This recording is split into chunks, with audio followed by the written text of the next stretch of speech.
Hello and welcome to episode 2 of The Visual Agent, and my name is Philip Kaake. I'm with Compass Real Estate here in the East Bay, and I have been working from home, so I didn't shave and I'm in my sweatpants because I'm not really going very many places, so I'm not putting on my suit a lot these days.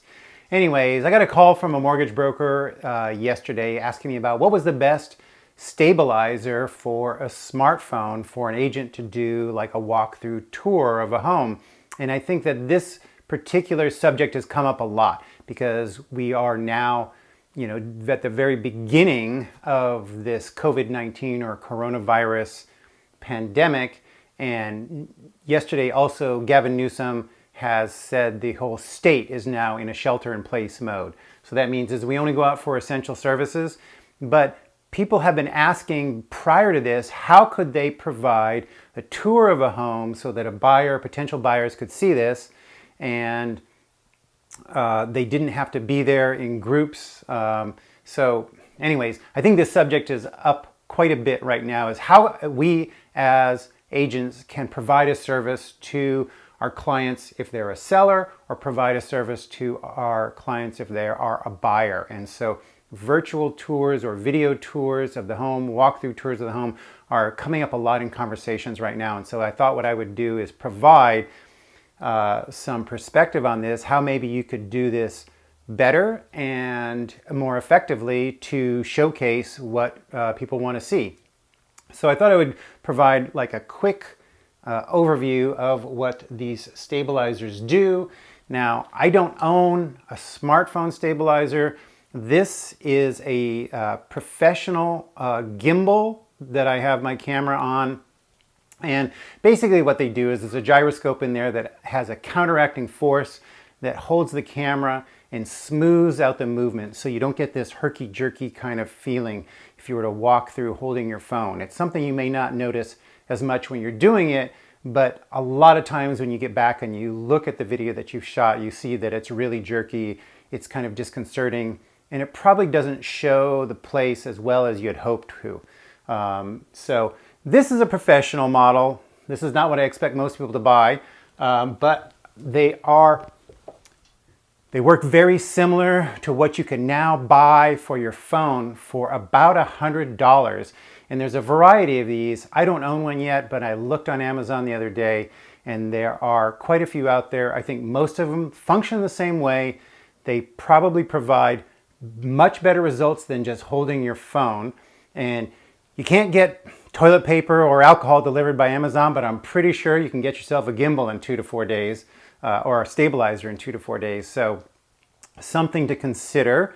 Also, as an alternative to a smartphone stabilizer, this is something that I own that I've been using a lot. And this is for my GoPro, and it does effectively the same thing. And the other advantage to this GoPro is that it has a wide view mode. So it has a very wide angle field of view. So I could walk through a home with just this and get a great interior shot.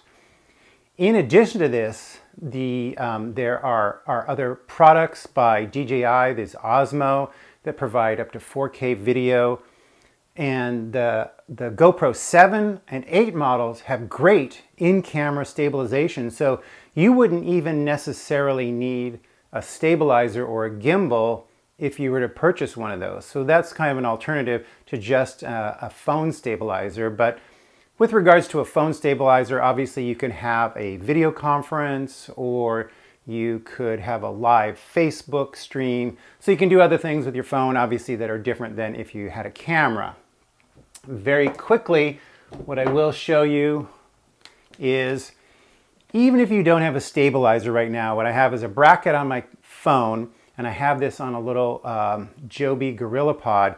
And even just holding your phone like this will greatly improve the stability of the footage than if you're trying to do this and turning it. So there's another alternative if you don't have a stabilizer right now. But I think a stabilizer is a great idea, and I think it's something that if you think you're going to be doing more of this in the future, either for a seller or a buyer, something that might be worth investing in. It's pretty inexpensive.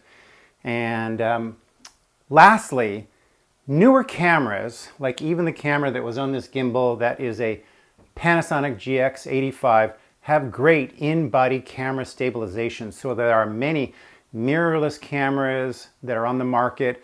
If you're thinking about getting a new camera anyways, I would look into that as a feature, because the in-camera stabilization on that camera, even without a gimbal, is really, really very good. So you could just hold the camera or put it on a tripod like this and go through and videotape a home and get really, really good footage that wasn't jerky. So there's some quick ideas on equipment and things that you could add to your arsenal, so to speak, to improve video tours. Lastly, I think if you're going to do a video walkthrough tour, have a plan in place of what you're going to do and when, and don't just decide you show up at the door and you kind of walk through randomly, maybe from front to back or different rooms, so that it seems kind of cohesive. And the idea being that you show how one room interacts with another. As a professional photographer and filmmaker, I shoot my own listings, and so I'm always thinking about what am I showing to show the relationship of the interior to one another, or even the interior to the exterior of the home, the environment around the home. Things that I think about. So have a plan when you shoot it. With regards to platforms, so obviously there's Facebook Live. You could be live with people while they're watching on a Facebook when you walk through. I had heard of other agents saying that they would be there and that people could have a video conference call with them and they would walk through the property and show it. The good thing about something like this is that somebody who's a potential buyer could ask you a question, so you could show them something more extensively, stoves or kitchens or closets or storage spaces or things like this, where maybe they want to see more than you've already captured. In addition to this, I think one thing that people could do is really very extensively videotape the home, go through the home in your tour, right, and show everything, show a lot of everything, and even linger on certain areas that you think might be important. They may have a particular feature, or they may even have a defect that you want to show, so that you're kind of complying with full disclosure about this thing, something here that needs repair.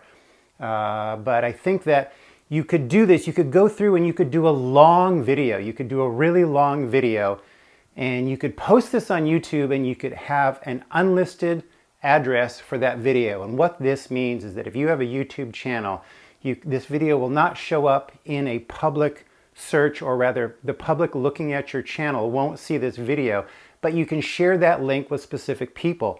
And so I think even if the video is long, people could scroll through quickly what they don't want to see and then watch things that are important to them. So there's another idea in just how you present the video to whoever you want to see it. So there you go. There is my quick little 2 cents on stabilizers, video tours, and how to present them in different video platforms. I hope this was helpful. My name is Philip Kaake. If you enjoyed the video, give me a thumbs up, leave a comment below, subscribe to my channel, and I'll see you on the next one.